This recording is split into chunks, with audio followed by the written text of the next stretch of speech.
you saw from Hellickson, kind of what you anticipate with him filling up the strike zone and the changeup? Well, we hope so. You know, we got to see him do it a lot to us, especially at their park.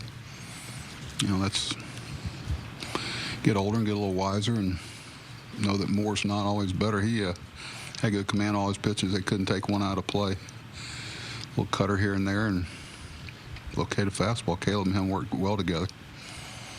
Good changeup. You know, you really got to almost add an inning to that because of the rain delay. You know, he threw equivalent of probably 1 inning inside, getting ready. Fortunately, it wasn't a very long rain delay. How hard is it? I mean, you know, this guy's making his debut for a new team. Obviously, there's going to be some type of butterflies there. Then he has to sit through, you know, a little bit anyway, like you said. How hard is it to be able to, I don't know, I guess keep your focus throughout all of that? And be able to Well, you know, it'd be a good question for him, but Jeremy's always had that presentation from both dugouts. Not a whole lot seems to bother him. You know, he's always been a pretty consistent with his emotions. It seems like I don't know him that well person, but watching him in the other dugout, now watching here, it's pretty matter of fact. He knows what he's got to do and who he is and what he's not. But you know, you could tell that. No, I think as long as you communicate with him, let him know what's coming, especially all the players. But you know, our people are real good with the rain and understanding when we're going to play again and when you know how long it might be. So you know, we were fortunate. They do a great job with the crew. It was a good call. But they won 10 out of 11 coming into the series.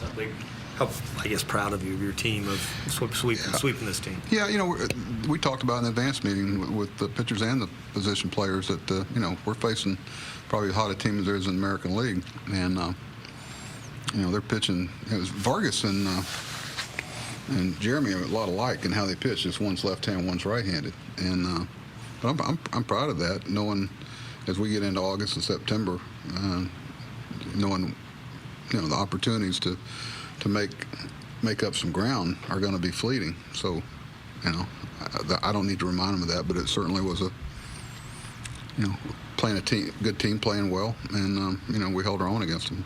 What about the tempo that maybe Hellickson presented there? The fact that, you know, kept the defense working. You didn't see that long inning that maybe.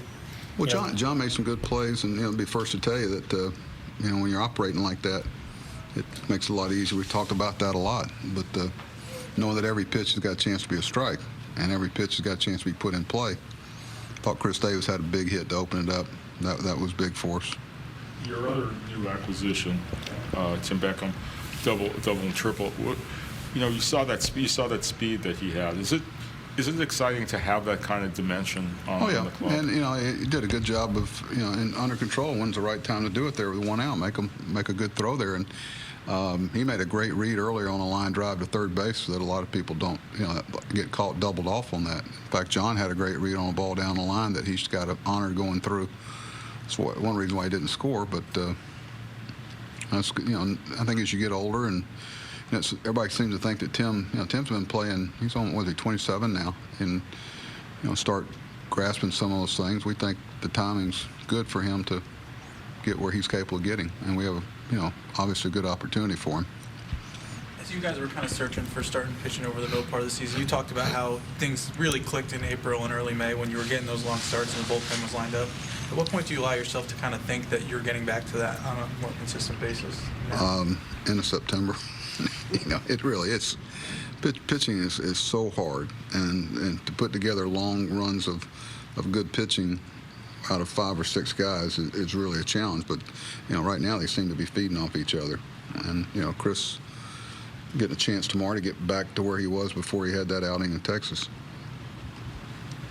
You said pregame about Caleb and Wellington splitting time behind the plate, and then Caleb with the home run in the second inning. How beneficial is it for your team to not really have a drop off at all whenever you are able to switch? Well, the health factor, and you know, the what ifs too, because you know, every position you look at, whether it be a closer or shortstop or catcher, you want to know, okay, if someone goes down for a period of time, just like, you know, Trum's down, and unfortunately we got really deep into some depth with some of the injuries they had, but we're starting to, you know, get some of that back now. But having those 2 guys to run back there, and it's very unusual that pitchers don't really care about who they throw to. It's just They're both on the same page, and they're both an offensive threat, which is unusual to have two catchers like that.